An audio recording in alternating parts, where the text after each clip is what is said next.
Hello dear student, this is Kangan. Welcome back to our channel. I hope आप सब ठीक होंगे और आप सब हमारी वीडियोस को अच्छे से एंजॉय कर रहे होंगे। तो लास्ट वीडियो में हम पढ़ चुके थे सिग्निफिकेंट फिगर्स के बारे में। अब हमें पता लग गया एक फिगर क्या है, फिगर के अंदर डिजिट का क्या काम होता है और उसकी यूनिट का काम क्या होता है।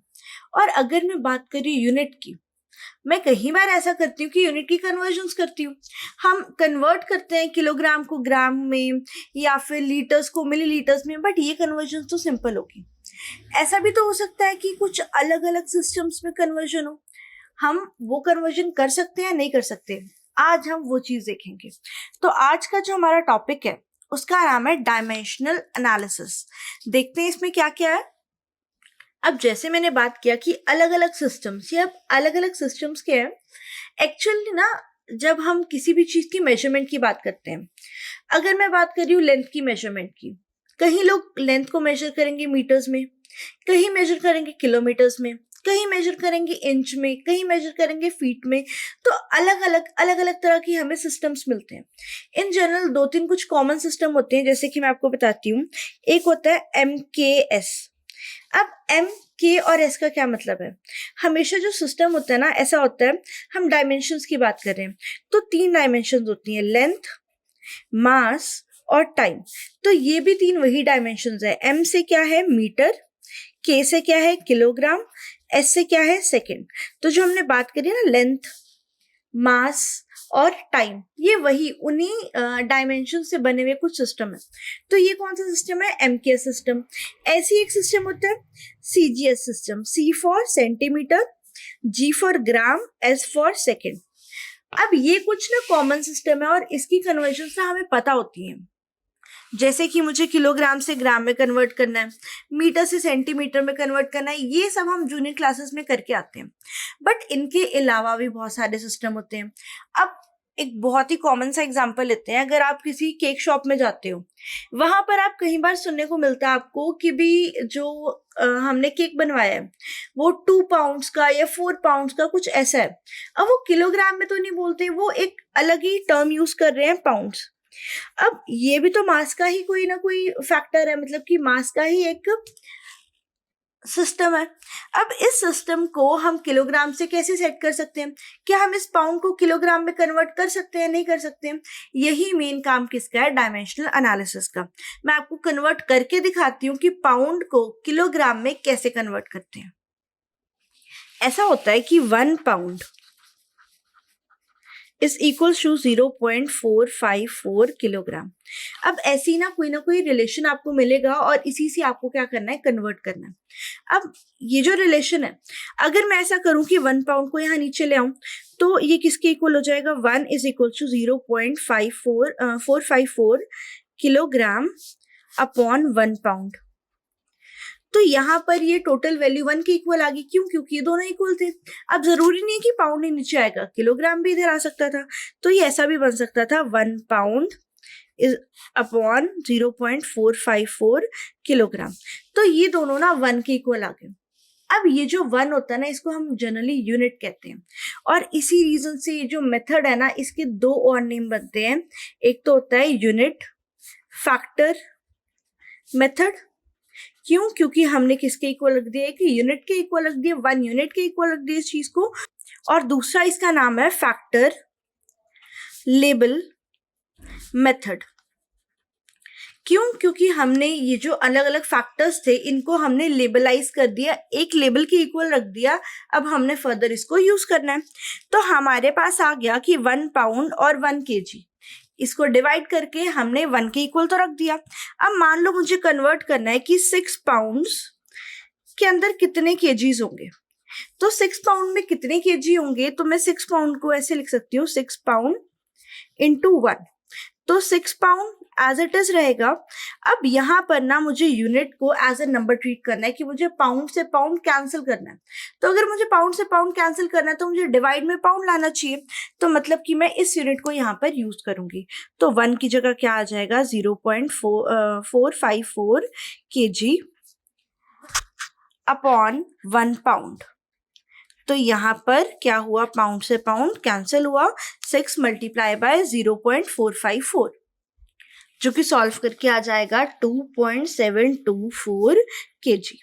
तो मैंने यहाँ पर 6 पाउंड को केजी में कन्वर्ट कर दिया। तो यहाँ पर अब मुझे पता लगा कि एक सिस्टम था पाउंड और एक सिस्टम था केजी। मैंने कन्वर्जन यूनिट्स को उठा के, ये कन्वर्जन चेंजेस को उठा के और उनको 1 के इक्वल, मतलब एक यूनिट के इक्वल रख कर उनकी कन्वर्जन कर दी। और इसी मेथड को क्या कहते हैं? Unit factor method, factor label method या फिर डायमेंशनल एनालिसिस। अब आपने कंप्लीट मेथड देख लिया, बट आपके माइंड में एक चीज आ रही होगी कि ऐसा तो हम बचपन में भी करते थे, मतलब जूनियर क्लासेस में हमने ऐसा किया है कि अगर मुझे गिवन है कि 1 किलोमीटर के अंदर 1000 मीटर्स है और अगर मुझे 3 किलोमीटर के लिए निकालना है तो हम आज तक डायरेक्टली करते थे कि 3 के लिए 3000 मीटर्स हो जाएंगे। एक्चुअल में ये चीज भी वही है। अगर हम इन जनरल बात करें तो ये वही है, कुछ अलग नहीं है। बस हमने क्या करा, एक सिस्टम लगा दिया एग्जैक्टली। और वो सिस्टम क्या कह रहा था हमें कि हमें ना कन्वर्जन करनी है, मतलब कि यूनिट के इक्वल रखा, हमने यूनिटी बनाई पहले और फिर उसको हमने इक्वेट कर दिया। तो हमने क्या करा, सिर्फ एक मेथड एक्स्ट्रा लगा दिया। ऐसा नहीं कि जो आपका मेथड था वो गलत था, ये भी एक मेथड है। और ये किस लिए किया हमने? क्योंकि अगर बाय चांस आपके एग्जाम में ऐसा क्वेश्चन आ जाए कि आपको ये कन्वर्ट करना है बट आपको एग्जैक्टली यूनिट फैक्टर मेथड या फिर फैक्टर लेबल मेथड या फिर ऐसा लिखा है कि डायमेंशन एनालिसिस से ही करना है, तो फिर आप अपना ये जूनियर क्लासेस वाला मेथड नहीं लगा सकते हो। उस टाइम पे आपको प्रॉपरली ये इक्वेट करके ही दिखाना पड़ेगा, ये कन्वर्जन करके दिखानी ही पड़ेगी कि कैसे आपने यूनिट से यूनिट कैंसिल करी और कैसे आपका ये कन्वर्जन हुआ। तो सिंपल सी बात है, हमने जो चीज पढ़ी ये वही है जो आप बचपन से करते आ रहे हो, जो जूनियर क्लासेस में करते आ रहे हो, जस्ट इसका एक मेथड अलग हो गया और कुछ भी नहीं है। तो हमने अलग अलग डायमेंशंस में यही चीज देखनी है, मतलब लेंथ में ऐसा ही होगा, मास में भी ऐसा हो सकता है, टाइम में भी ऐसा हो सकता है, और ऐसे हम अलग अलग एग्जाम्पल्स अब देखेंगे। तो इसी टॉपिक का एनसीईआरटी का जो एग्जाम्पल है वो देखते हैं। A piece of metal is 3 inch, और इंच को रिप्रेजेंट करते हैं IN से। तो जो पीस ऑफ मेटल है उसकी लेंथ हमें गिवन है 3 inch long. What is the length in centimetre? जो 3 इंच लॉन्ग मेटल का पीस है उसको हमने कन्वर्ट करना है, उसकी लेंथ को हमने कन्वर्ट करना है सेंटीमीटर में। तो हमारे पास जो सिस्टम्स हैं, एक तो है इंच और दूसरा है सेंटीमीटर। अब इन दोनों में जो रिलेशन होता है वो ये होता है कि 1 inch is equals to 2.54 centimetre. तो फिर से वही यूनिट फैक्टर मेथड लगाना है तो हम यूनिटी के इक्वल करेंगे। तो 1 किसके इक्वल आ जाएगा यहाँ से? 2.54 सेंटीमीटर अपॉन 1 इंच, या फिर हम यहाँ से लिख सकते हैं 1 इंच अपॉन 2.54 सेंटीमीटर। तो ये बात तो मुझे पता लगी कि 1 इन दोनों में से किसी भी फैक्टर के अंदर काउंट हो सकता है। अब मेरे को क्या कन्वर्ट करना है? 3 इंच को, मतलब कि 3 इंच को मैं कैसे लिख सकती हूँ? 3 इंच इंटू 1। अब जैसे मैंने बात करी थी कि यूनिट को भी नंबर की तरह कैंसिल करना है, तो मेरे डिनोमिनेटर में इंच आना चाहिए तभी वो कैंसिल होगा। दैट मीन्स कि मुझे जो रिलेशन यूज करना है वो ये वाला करना पड़ेगा। तो यहाँ पर क्या बन जाएगा? 3 inch into 2.54 centimetre upon inch, मतलब यहाँ आ जाएगा 1 इंच। तो ये इंच से इंच हुआ कैंसिल, तो आंसर आ गया 7.62 सेंटीमीटर। दैट मीन्स कि 3 इंचेस किसके इक्वल हो गया? सेंटीमीटर में 7.62 सेंटीमीटर के इक्वल हो गया। अब ये तो बात होगी इंचेस और सेंटीमीटर की। इंचेस से रिलेटेड एक और सिस्टम होता है, कौन सा? फीट। अब उसका भी क्वेश्चन ट्राई करते हैं। ये तो हमारा एनसीईआरटी है, वो हमारा एक एक्स्ट्रा क्वेश्चन है। तो हमने कन्वर्ट करना है 140 सेंटीमीटर को फीट में। अब हमने साथ ही में क्यों करा? क्योंकि ये जो रिलेशन अभी देखा ना हमने इंच वाला, वही इसमें यूज होगा। तो हमारे पास अब फीट और सेंटीमीटर की डायरेक्ट कन्वर्जन नहीं होती, हमारी जो कन्वर्जन होती है वो होती है 1 फीट, जिसको हम FT लिखते हैं, इज इक्वल्स टू 12 इंचेस। और इंचेस और सेंटीमीटर की कन्वर्जन अभी हमने देखी क्या, कि 1 inch is equals to 2.54 centimetre. तो इन दोनों कन्वर्जन को यूज करके हम सेंटीमीटर और फीट को भी कन्वर्ट कर लेंगे। तो देखो अब यहाँ पर 1 feet upon 12 inch is equals to 1, या फिर 12 इंच अपॉन 1 फीट। सिमिलरली यहाँ पर इंच और सेंटीमीटर का भी ऐसे ही ले लेंगे जो हम यहाँ पर अभी अभी कर चुके हैं। तो हमें पता है कि 1 is equals to 2.54 centimetre upon 1 inch, और यहीं से आ जाएगा 1 इंच अपॉन 2.54 सेंटीमीटर। यही सेम रिलेशन जो अभी हमने यूज करा। तो अब मेरे को सेंटीमीटर को कन्वर्ट करना है फीट में। तो सबसे पहले मैं 140 सेंटीमीटर इंटू 1 लिख दूंगी। तो अब यहाँ जब कन्वर्जन होगी तो 140 सेंटीमीटर, और मुझे ऐसा लिखना है कि सेंटीमीटर कैंसिल हो जाए। दैट मीन्स कि मैं ये वाला लिखूंगी। तो यहाँ पर आ जाएगा 1 इंच अपॉन 2.54 सेंटीमीटर। अब मुझे इंच वाली चीज भी नहीं चाहिए, क्यों? क्योंकि मुझे कन्वर्ट करना है फीट में। तो इस तरह से लिखना है कि इंच भी कैंसिल हो जाए, मतलब कि ये वाला। तो यहाँ पर आ जाएगा 1 फीट अपॉन 12 इंचेस। तो यहाँ से सेंटीमीटर कैंसिल हो गया, इंच से इंच कैंसिल हो गया। जो चीज मुझे चाहिए थी फीट वाली, तो सेंटीमीटर कैंसिल होके सारा का सारा किस में कन्वर्ट हो गया? फीट में। और ये सॉल्व करने के बाद आ जाएगा 4.59। अब इसको अप्रोक्सीमेटली हम लिख देंगे 4.6 फीट। तो एग्जैक्ट मुझे पता लग गया कि 140 सेंटीमीटर 4.6 फीट के इक्वल होगा। अब मेरे पास फीट और इंच की डायरेक्ट कन्वर्जन नहीं, फीट और सेंटीमीटर की डायरेक्ट कन्वर्जन नहीं थी। तो मैंने क्या करा, अपनी पिछली वाली कन्वर्जन को ही यूज करा, इंच वाली कन्वर्जन को। पहले फीट को इंच में कन्वर्ट करा और फिर इंच को सेंटीमीटर में कन्वर्ट करा, और इसी ड्यूअल कन्वर्जन के अकॉर्डिंग मैंने सॉल्व कर लिया किसको? सेंटीमीटर और फीट वाली कन्वर्जन को। तो आई होप अब आपको इजीली समझ आ गया होगा कि अगर हमारे पास कोई रिलेशन है तो हम उसको यूज कर सकते हैं, और अगर नहीं है तो हम उसको मोल्ड करके भी क्वेश्चन को सॉल्व कर सकते हैं। तो हम नेक्स्ट एनसीईआरटी एग्जाम्पल की बात करते हैं। क्या लिखा है इसमें, देखते हैं। A jug contains 2 litre of milk, calculate the volume of milk in metre cube. जो लीटर्स है ये भी वॉल्यूम का यूनिट है और मीटर क्यूब भी वॉल्यूम का यूनिट है। तो हमारे क्वेश्चन में हमें जो गिवन है वो गिवन क्वांटिटी या फिर गिवन यूनिट क्या है? 2 लीटर्स, और लीटर्स को हमने कन्वर्ट करना है मीटर क्यूब में। अब लीटर्स और मीटर क्यूब, इसका हमारे पास डायरेक्ट कन्वर्जन नहीं है। अब लीटर क्यूब और सेंटीमीटर क्यूब, इसमें तो हमारे पास रिलेशन होता है। तो हमारे पास क्या होता है? 1 litre is equals to 1000 centimetre cube. तो अब जैसे हम यूनिटी वाला मेथड लगा रहे थे वही करके देखते हैं। 1 litre upon 1000 centimetre cube is equals to 1, क्योंकि हम 1000 सेंटीमीटर क्यूब को यहाँ नीचे लेंगे। अब मैं 1 लीटर को यहाँ पर नीचे ले आऊंगी, तो ये क्या बन जाएगा? 1000 सेंटीमीटर क्यूब अपॉन 1 लीटर। तो लीटर और सेंटीमीटर क्यूब में तो आ गया, बट मेरे को तो किस में कन्वर्ट करना है? मीटर क्यूब में। तो मुझे एक रिलेशन सेंटीमीटर क्यूब और मीटर क्यूब वाला भी लगाना पड़ेगा। तो मेरे पास फिलहाल मैं क्या लगाऊंगी? 1 metre is equals to 100 centimetre. अब मेरे को तो क्यूब चाहिए था दोनों साइड, तो मैं दोनों साइड क्या कर दूंगी? क्यूबिंग कर दूंगी। तो यहाँ पर बन जाएगा 1 मीटर का cube is equals to 100 centimetre का क्यूब। अब जैसे ही मैंने क्यूब ओपन करा तो ये बन गया 1 metre cube is equals to, यहाँ पे 2 जीरो हैं और हमने क्या करा? इसको 3 टाइम्स करा तो 6 जीरोस आ जाएंगी। तो ये आगे 6 जीरोस और लग गया साथ में सेंटीमीटर क्यूब। तो ये मेरे पास ओवरऑल बन गया 1 metre cube is equal to 10⁻⁶ centimetre cube. तो फिर से मेरे को एक रिलेशन मिल गया मीटर क्यूब और सेंटीमीटर क्यूब में। फिर से मैं क्या करूंगी? वो यूनिटी वाली चीज लगाऊंगी, यूनिट फैक्टर वाली। तो 1 metre cube upon 10⁻⁶ centimetre cube is equal to 1। Centimetre cube वाली चीज नीचे आ गई। अब यहाँ पर मैं क्या करूंगी? 10⁻⁶ सेंटीमीटर क्यूब और 1 मीटर क्यूब को यहाँ पर नीचे ले जाऊंगी। तो मुझे यहाँ से 2 रिलेशंस मिल गए। अब मेरे को क्या करनी है? अपनी कन्वर्जन। तो मेरी कन्वर्जन क्या थी? मेरे को 2 लीटर्स को किस में कन्वर्ट करना था? मीटर क्यूब में। तो सबसे पहले मैं यहाँ लिख दूंगी 2 लीटर्स इंटू 1। अब 1 को मैंने दोनों जगह से यूज करना है। तो जब लीटर मेरा न्यूमरेटर में है तो मुझे ऐसा रिलेशन चाहिए कि जो लीटर है वो डिनोमिनेटर में है, ताकि लीटर से लीटर कैंसिल हो जाए। तो मैं ये वाली चीज यूज करूंगी यहाँ पर। तो मेरे पास आ जाएगा 2 litre into 1000 centimetre cube upon 1 litre. अब लीटर से लीटर तो कैंसिल हो जाएगा, बट मुझे तो सेंटीमीटर क्यूब भी नहीं चाहिए। तो अब सेंटीमीटर क्यूब किस में? न्यूमरेटर में, और मुझे ऐसा रिलेशन चाहिए जहां वो डिनोमिनेटर में। तो डिनोमिनेटर में है यहाँ पर, तो मैं इस चीज को यूज करूंगी।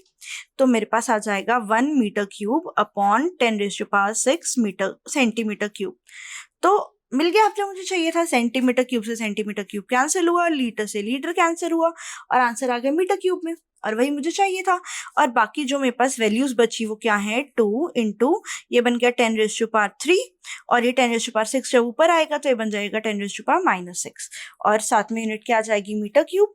तो ओवरऑल ये क्या बन जाएगा हमारा, 2 इंटू 10⁻³ और ये बन गया 2 इंटू 10⁻³ मीटर क्यूब।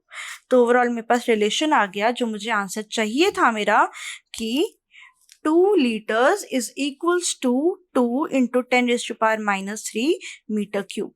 तो मैंने कन्वर्ट कर लिया लीटर्स को मीटर क्यूब में। अब नेक्स्ट एनसीईआरटी का एग्जाम्पल है, how many seconds are there in 2 days। अब बात हुई डे की, और डे को कन्वर्ट करना है मुझे सीधा सीधा सेकंड में। तो सबसे पहले डे की बात कर रहे हैं। एक दिन में सबसे पहले तो हमें पता है कि 24 घंटे होंगे, मतलब 24 आवर्स होंगे।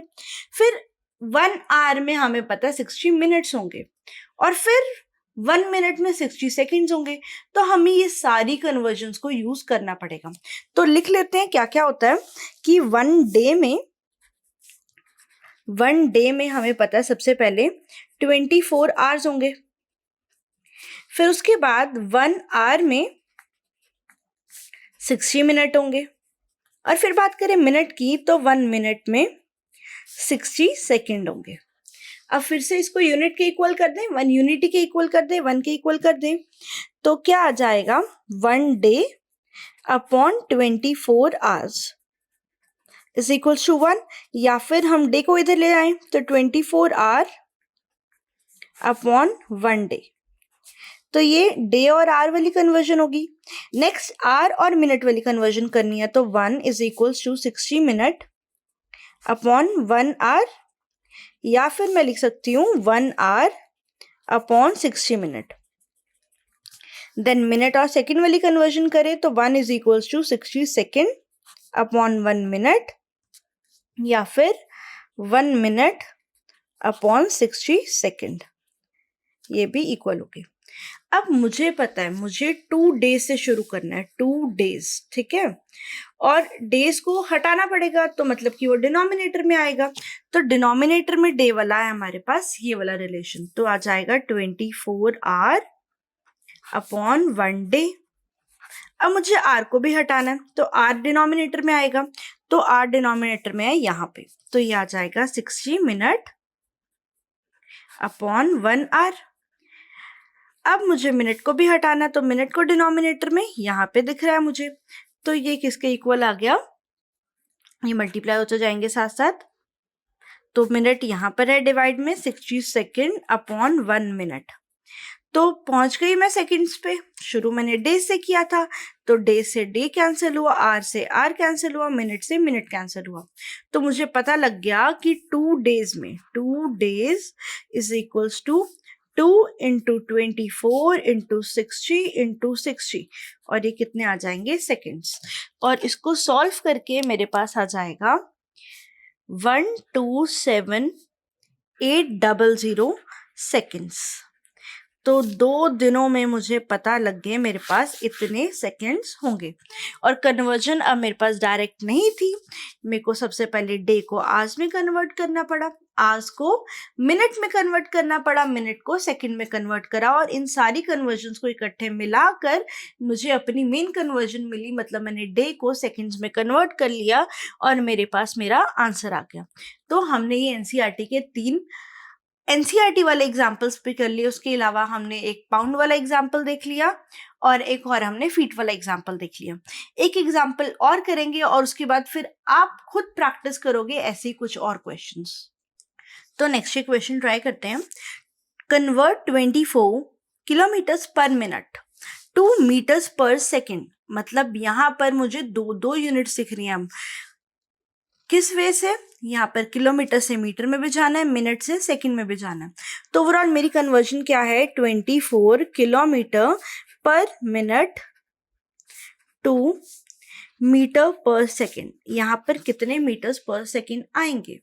अब मेरे को कन्वर्ट करना है, मतलब सबसे पहले तो मुझे किलोमीटर से मीटर में जाना है। तो मैं इसको ऐसे लिख सकती हूँ, 24 kilometre upon minute to metre upon second. तो तो किलोमीटर से मीटर में जाने के लिए मेरे पास कन्वर्जन होती है 1 kilometre is equals to 1000 metres, और मिनट से सेकंड में जाने के लिए मेरे पास है 1 minute is equals to 60 second. तो ये दोनों यूनिट्स के बारे में मैं लिख लिया। अब इसमें वही मेथड लगाएंगे जो अभी तक हम करते आ रहे हैं। तो ये हो जाएगा 1 kilometre upon 1000 metre is equals to 1, या फिर 1000 मीटर अपॉन 1 किलोमीटर। तो ये हमने क्रॉस करके 1 के इक्वल कर दिया। यहाँ पर भी 1 मिनट अपॉन 60 सेकेंड, ये 60 सेकेंड नीचे आ गया, और इस केस में मिनट यहाँ पर आ जाएगा 1 is equal to 60 second upon 1 minute. तो ये चीज़ तो हमें पता लगी कि 1 दोनों कैसे आ गए। अब मुझे क्या करना है, मेरे पास है किलोमीटर अपॉन मिनट, कितने 24, और मैंने पहुंचना कहाँ पे, मीटर अपॉन सेकंड में। तो सबसे पहले तो मुझे दिख रहा है कि किलोमीटर कहाँ है, न्यूमिनेटर में। मुझे ऐसा रिलेशन यूज करना है जहां पर ये डिनोमिनेटर में और ये कैंसिल हो जाए। तो कौन सा यूज करूंगी मैं इसमें, मल्टीप्लाइड बाय जहां पर किलोमीटर डिनोमिनेटर में है, तो ये वाला आ जाएगा 1000 मीटर अपॉन 1 किलोमीटर। तो किलोमीटर से किलोमीटर चला जाएगा यहाँ से। अब मुझे मिनट भी नहीं चाहिए। अब यहाँ पर मिनट है डिनोमिनेटर में, मतलब मैं ऐसा रिलेशन यूज करूंगी जहां पर मिनट का हो न्यूमिनेटर में, ताकि वो कैंसिल हो जाए, और मिनट न्यूमिनेटर में मेरे को दिख रहा है यहाँ पर। तो यहाँ से ये वाला रिलेशन यूज होगा। तो multiplied by 1 minute upon 60 second. तो देखो किलोमीटर से किलोमीटर कैंसिल हो गया, मिनट से मिनट कैंसिल हो गया, और बचा मीटर और सेकंड, और यही तो मुझे चाहिए था। तो मुझे मीटर्स और सेकंड में मेरा आंसर मिल गया। अब बाकी कैलकुलेशन देख लेते हैं। इस 0 से ये 0 कैंसिल हुई, 6 के टेबल में 24 जाएगा 4 पे, तो 4 इंटू 100, ये बचा 400, ऊपर से मीटर अपॉन सेकेंड, तो ये बन गया 400 मीटर पर सेकेंड। तो मैंने कन्वर्जन कर दी। मैंने कन्वर्जन करनी थी किलोमीटर पर मिनट की मीटर पर सेकेंड में। तो ओवरऑल मेरा आंसर आ गया 24 kilometre per minute is equals to 400 metre per second.